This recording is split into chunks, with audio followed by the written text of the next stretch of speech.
Where do seagulls take a rest? Out in the middle.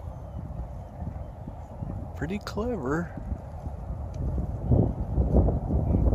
Take a rest and take a nap. Or take a float. Taking a float out in the middle is a great way to not have to deal with foxes or other animals who would enjoy snacking on the crowd. Raft of seagulls at Central Park.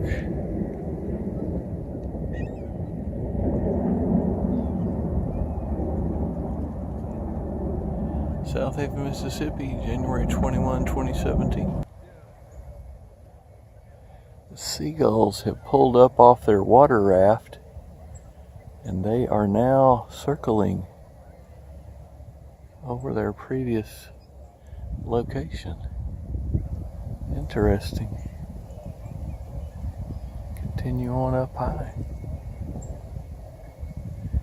It's a brotherhood and a sisterhood, a fraternity and sorority of seagulls.